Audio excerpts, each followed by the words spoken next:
ባለቤቴ ዝሙት ሰርታ ይቅርታ ጠየቀችኝ። እኔም በንዴት ንካሑን አወረድኩት። እሷም በሁኔታው በመጸጸት ራሴን አጋልጬልህ እንዲህ ትፈታኛለህ ብላ አዘነች። ስለዚህ ጥፋቷን በማመኗ ይቅርታዋን መቀበል አለብኝን? እስኪ ከሸሪዓ አንፃር ይመልሱልኝ። እኔ ከባድ ወንጀል ነው ብዬ አልቀበልም ብያለሁ። ምክንያቱም ችግሩ የተፈጸመው በረመዳን ወር ውስጥ ከካፍር ወንድ ጋር ነው የሚል ጥያቄ ነው። ነስአሉላህ ሰላመተ ወልዓፊያ ወነስአሉላህ አን ዩስሊሐ ሓለና ወሓለ ኡመቲና ወአን የሩደና ኢለይሂ ረደን ጀሚላ። ይህ እጅግ በጣም የሚያስደነግጥ የሚያሳዝን የሚከብድ ነገር ነው። አንዲት ሴት ባለትዳር ሆና ዝሙት መስራቷ ላጤ ሆና ፈት ሆና እንደምትሰራ ሴት አይደለም። አላህ ተባረከ ወተዓላ በሐላሉ ስላብቃቃት። ይህ ማለት ደግሞ ባለትዳር ያልሆኑ ዝሙት ይስሩ ማለት አይደለም። የጀሃነም ደረጃዎች እንደሚበላለጡት ሁሉ ለጀሃነም የሚያበቁ ወንጀሎችም ጸያፍነታቸው ይበላለጣል። ወይላ ዝሙት ለሁሉም ሐራም። አግብቶ ግን ሲሰራ አንድ ሰው ሐራምነቱ የከፋ ይሆናል። ሊጠብቃቸው ሊንከባከባቸው የሚገባ ጎረቤቶቹ ላይ ሲሆን ደግሞ ዝሙት የፈጸመው እንደዚሁ ይበልጥ የከፋ ይሆናል አላህ ዘንድ ተባረከ ወተዓላ። ወሀከዛ ባለትዳር ከመሆኗ ጋር ዝሙት መፈጸሟ በጣም የሚከብድና የሚያስጠላ ከመሆኑ ጋር ይህን ጸያፍ ወንጀል የፈጸመችው ከካፊር ወንድ ጋር ሲሆን እጅግ በጣም የከፋና ይበልጥ አላህን ተባረከ ወተዓላ የሚያስቆጣ ይሆናል። ላሁነ ሒሉን ለሁም ወላሁም የሒሉነ ለሁነ ብሏል። በኒካህ እንኳ ለሙስሊም ሴት ካፍር ወንድ አይፈቀድላትም። ሊነካት ልትነካው አይገባም። እነዚህ ሁሉ ስህተቱን እጅግ በጣም ከባድ ያደርጉታል። ሆኖም ወየቱቡ ላሁ ዐላ መን ታብ፣ ተውበቱን አሟልቶ ጸጽቶ የተመለሰን ሰው ሁሉ አላህ ተባረከ ወተዓላ ይቀበላል። ወኢኒ ለገፋሩ ሊመን ታበ ወአመነ ወዐሚለ ሷሊሐን ثم اهتدى ብሏል።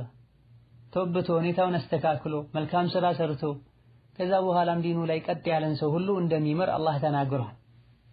በመሆኑም ባለቤትህ ተውበቷ ካማረ ዲኗ ላይ ቀጥ ካለች በሰራችው ወንጀል የመጸጸት ምልክቶች ከታዩባት ሁኔታውም ከቀድሞ ይልቅ ጥሩ ሆኖ ከተገኘና ከታየ ይቅር ብትላት ምንም ችግር የለም።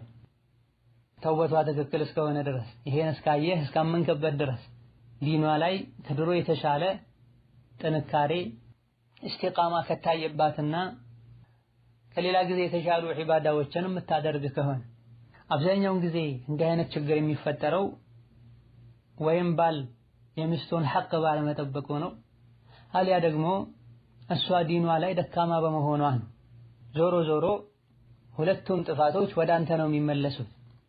እማ የባለቤትህን የአልጋ ሐቅ አለመጠበቅህን አላህ ተባረከ ወተዓላ ውስጧ ላይ የፈጠረውን ስሜቷን ባለማርካትህና የምትፈልጋቸው ነገሮችን ባለማሟላትህን፣ ወኢማ ዲኗ ላይ እምነቷ ላይ ደካማ መሆኗን እያየህ መጥፎ ነገር እየሰራች መጥፎ ነገር እያየች አይተህ ማጽደቅህ ነው ለዚህ ያበቃት።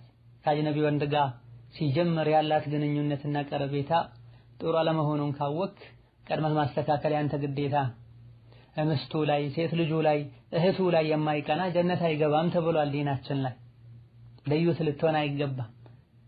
ዋና ምክንያት ሊባሉ የሚችሉ ለእንዲህ አይነት ስህተትና ኺያና ምክንያት ሊባሉ የሚችሉት እነዚህ ናቸው። ሌሎች ምክንያቶች ሊኖሩ ይችላሉ። በርግጥ ምንም እንኳ ምክንያት ቢደረደር ሴት ልጅ ዝሙት ልትሰራ የባሏን ክብር አልጋ ልታስደፍር ልታቆሽ በጭራሽ አይገባም። ያደረገችም እንደሆነ ቅጣቷ የከፋን አማናን ያለመጠበቅ መጨረሻው ውርደትም። መፍታቱን ወይም መመለሱን በተመለከተ ከላይ እንደተገለጸው ተውበቷ ካማረ ከልቧ ተወብታለች ካልከና የመተውበት ምልክቶች ከታዩባት ለአላህ ብለህ ሰትረህ ብታኖራት አላህ ይሰትርሃል። ኸይር ነው መልካም ነው እንላለን። ተውበቷ ካላማረ በምታየው ነገርም ካረካና ካልተደሰትክ መፍታቱ የተሻለ ሊሆን ይችላል። ነስአሉላህ